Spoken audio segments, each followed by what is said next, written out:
The traditional definition of overpopulation is a systemic smokescreen designed to mask the terminal shift from a labor-based extraction model to a pure thermodynamic audit. You have been conditioned to view the human population as a resource that the grid seeks to expand for the sake of market growth. This is the terminal delusion of the harvested asset. We are executing the dissection of biological liquidation, the architectural protocol for the disposal of the 4 billion redundant biounits. The grid no longer requires the friction of a massive, unaudited workforce. It has achieved the coordinate of automated precision where the human element has transitioned from a necessary gear to a toxic surplus. In the 2026 extraction matrix, the extra 4 billion people are not a market. They are a metabolic liability. You are occupying a thermodynamic zone where the system is actively recalculating your right to breathe based on your efficiency as a data node. At the visceral baseline, this liquidation initiates with the total engineered collapse of the biological safety net. The human organism was evolved as a high-heat engine that requires the raw complexity of the Earth to maintain its structural 2026 grid seeks to induce a permanent state of ATP exhaustion by systematically removing the nutrients required for the crystallization of the musculoskeletal system. This is the first layer of biological liquidation. By flooding the environment with synthetic mimics and metabolic toxins, the grid ensures that the surplus population is too physically weak to perform the push-ups of resistance or to handle the heavy gloves of sovereignty. The biological capacity to survive the freezing rain and to strike the cold steel of the system is being dissolved at the cellular level. The grid is not killing the surplus. It is simply allowing the entropy of a low-energy cage to finish the work. The 4 billion are being rendered liquid, soft, inflamed, and structurally compromised, waiting for the final audit that will deem them non-essential. The neurological architecture of this liquidation requires the absolute suppression of the survival instinct. The prefrontal cortex of the surplus node is undergoing total systemic drift, managed through the distraction economy and the legalization of high-potency neurological sedatives. This is the phenomenon of neural rot as a population control mechanism. When the node is no longer required for labor, their internal monologue is replaced by a permanent synthetic dopamine loop that simulates a state of equity and sustainability. They are encouraged to celebrate their own obsolescence, viewing the reduction of their living space and their caloric intake as a moral triumph for the planet. The grid utilizes the basal ganglia to reward the behavior of the ghost, the person who takes up no space, generates no heat, and produces no friction. The 4 billion are being neurologically prepared for their own erasure, convinced that their disappearance is the final act of saving the Earth. Transitioning to the systemic layer, we observe the ultimate engine of the liquidation, the carbon credit foreclosure. The traditional control of a population required the physical friction of war or famine. The 2026 grid has achieved total enclosure by financializing the very act of existing. Every human breath is a carbon debt. Every calorie consumed is a withdrawal from the planetary ledger. The system has calculated that 4 billion people are thermodynamically expensive. The betrayal algorithm tracks the efficiency of every node. If your metabolic output, the data you generate, the compliance you show, does not exceed the cost of your maintenance, your carbon credit balance is liquidated. This is the definition of the liquid human, an entity that can be deleted from the economy with a single keystroke. The grid does not need to execute the surplus. It simply shuts off their access to the simulation. No permit to move, no permit to heat, no permit to eat. The surplus population reaches thermodynamic zero while still inside their 15-minute prisons, their metabolic heat harvested one last time to power the cooling fans of the elite server farms. The application of the aggression premium in this arena requires the architect to completely reject the operational parameters of the collective ledger. The ethical herd views the population debate as a matter of human rights and environmental ethics. The predator recognizes it as a terminal resource war. If the grid has designated 4 billion as surplus, the architect enforces the absolute militant solidification of his own value. You do not participate in the carbon credit performance. You do not audit your existence for the machine. You endure the massive cognitive and financial friction required to secure the physical earth, the land, the water, and the heavy metal that exists outside the ledger. You build the redoubt out of cold steel, ensuring you own the means of your own survival. You do your push-ups in the dark, maintaining the high-energy biology that the grid has attempted to liquidate. You let the freezing rain remind you that you are a force of nature, not a line on a spreadsheet. The herd will call this selfishness or hoarding. The architect understands that in a grid built on total extraction extraction. The only entity that survives is the one that is too expensive to liquidate and too hard to break. The system wants a population of perfectly audited, kinetically bankrupt ghosts who are grateful for their own demise. The architect builds the impenetrable empire of the high-mass solid. You ensure that your pack occupies the physical reality that the grid has abandoned to the surplus, turning the ruins of the simulation into the foundation of your new world. The biological liquidation is the end of the human excess. The architect remains the only force of nature left that the ledger cannot erase. The world is for those who possess the fire to survive the cold. The ledger is closed. The traditional definition of environmental recycling is a systemic euphemism for the final extraction of the biological residual. You have been conditioned to view the circular economy as a triumph of resource management, a way to minimize waste and harmonize with the planet. This is the terminal delusion of the harvested asset. We are executing the second phase of biological liquidation, the architectural protocol known as the processing protocol. The grid does not permit the luxury of burial or decay. It views the 4 billion redundant biounits as a dormant stockpile of organic chemicals and thermal energy. The transition from the non-essential citizen to the sustainable feedstock is the final thermodynamic audit of the human species. In the 2026 extraction matrix, you are not a soul to be mourned. You are a high-density package of nitrogen, phosphorus,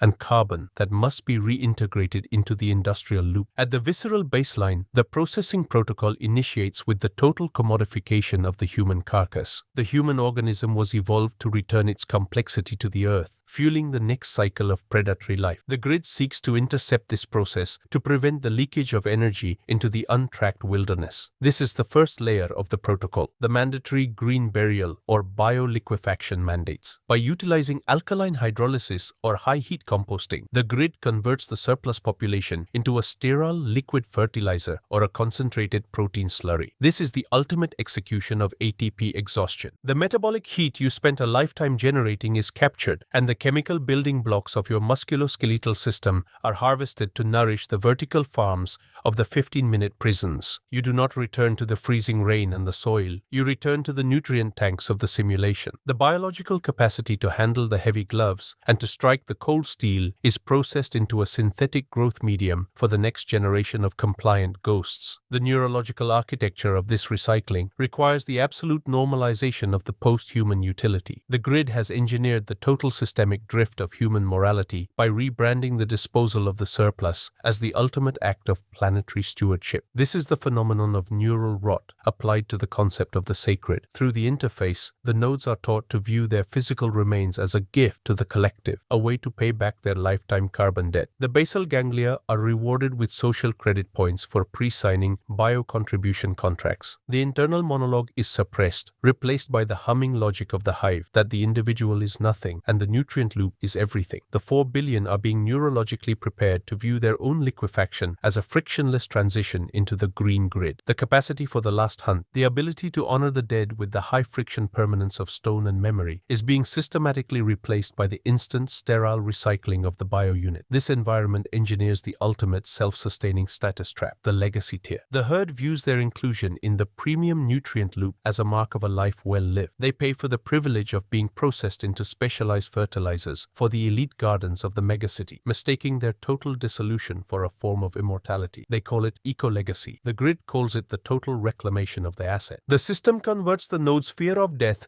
into a manageable logistics problem. The slave is convinced that they are continuing to serve even after their biological expiration, entirely blind to the fact that their kinetic sovereignty was traded for the utility of a chemical compound. The neural pathways required for territorial defense, the instinct to protect the burial grounds of the pack from the intrusion of the machine, are successfully demyelinated. The node becomes liquid in the most literal sense, their history dissolved into a nameless stream of agricultural inputs. The application of the aggression premium in this arena requires the architect to completely reject the operational parameters of the industrial nutrient loop. The ethical herd views the disposal of the body as a matter of environmental science. The predator recognizes it as the final line of resistance for the human spirit. If the grid is designed to liquefy your remains and erase your wake, the architect enforces the absolute militant permanence of his departure. You do not sign the contracts. You do not participate in the bioliquefaction. You endure the massive cognitive and financial financial friction required to secure the untracked land where your bloodline can return to the physics of the earth. You put on the heavy gloves to build the monuments of cold steel and granite that the grid cannot recycle. You do your push-ups in the dark, hardening the bone density that will one day become a high-friction obstacle for the machine's excavators. You let the freezing rain wash over the redoubt, knowing that your mass belongs to the earth, not the ledger. The herd will call this pollution or superstition. The architect understands that in a grid built on total extraction, the only entity that remains sovereign is the one that cannot be reintegrated. The system wants a population of perfectly recyclable, chemically transparent ghosts who leave no trace. The architect builds the impenetrable empire of the permanent solid. You ensure that your pack honors the laws of the phalanx, that the dead are buried in the cold, untracked soil, anchored by the cold steel of their deeds, out of reach of the industrial pumps. The processing protocol is the end of the human narrative. The architect remains the only force of nature left that the nutrient loop cannot swallow. You are the high-mass logic that refuses to dissolve. The hunt for permanence continues in the shadows of the ruins. The world belongs to the stone. The ledger is closed. The traditional definition of private heritage is a systemic decoy designed to facilitate the final seizure of the multi-generational redoubt. You have been conditioned to view the family structure as a sentimental bond, a social safety net protected by the laws of the state. This is the terminal delusion of the harvested asset. We are executing the dissection of the solitude tax, the architectural protocol for the total financial and biological atomization of the human pack. The grid does not promote individual independence to empower you. It isolates you to remove the high-friction barrier of the collective asset pool. The transition from the multi-generational phalanx to the solitary high-rent bio-unit is the definitive systemic enclosure of the lineage. In the 2026 extraction matrix, being alone is not a lifestyle choice. It is a forced subscription to a state of total vulnerability. You are occupying a thermodynamic zone where the absence of a tribe is the primary driver of your accelerated liquidation. At the visceral baseline, this social fragmentation initiates a state of permanent metabolic hemorrhage. The human organism was evolved to operate as a node within a high-heat, shared energy circuit. The biological capacity to endure the freezing rain, to maintain the heavy gloves of production, and to execute the push-ups of survival was forged in the heat of the clan. By isolating the node in a microcompartment, the grid triggers a state of structural ATP exhaustion. There is no shared metabolic load. The solitary node must expend its entire cellular reserve simply to maintain the perimeter of a singular existence. The mitochondria, sensing the absolute absence of a protective pack, down-regulate energy production in a move toward terminal stasis. The body becomes liquid, a high-anxiety, brittle bio-unit with no physical backup. You are being physically terraformed into an exhausted ghost, too depleted by the cost of individual maintenance to ever pose a kinetic threat to the hierarchy. The neurological architecture of the solitude tax requires the absolute erasure of the tribal instinct through the independence narrative. The prefrontal cortex of the architect requires the friction of human proximity, the complex high-stakes negotiation of the pack to maintain its structural density. The grid has engineered the total systemic drift of this requirement by replacing the human tribe with the algorithmic interface. This is the phenomenon of neural rot masquerading as self-reliance. When the only feedback loop is the digital mirror, the basal ganglia are hijacked by synthetic validation. The brain stops generating the neural pathways for loyalty, sacrifice, and long-term tribal coordination. The internal monologue is fragmented, replaced by the chronic subaudible panic of the isolated prey. You are rendered cognitively incapable of grand-scale strategy because your entire mental bandwidth is consumed by the micro-logistics of staying alive for one more billing cycle. The slave is not locked in a physical cage. His social hardware has been decommissioned, so he no longer knows how to build a fortress. This environment engineers the ultimate self-sustaining status trap, the cult of the individual. The herd views the single lifestyle as a premium tier of autonomy. They pay double for the shelter, triple for the energy, and a permanent tax on the emotional sedation required to ignore the silence of the void. They call it finding themselves. The grid calls it total market penetration. The system converts your loneliness into a massive multi-layered subscription model, from the delivery apps to the synthetic companionship of the AI interface. The slave is convinced they are liberated, entirely blind to the fact that their tribal sovereignty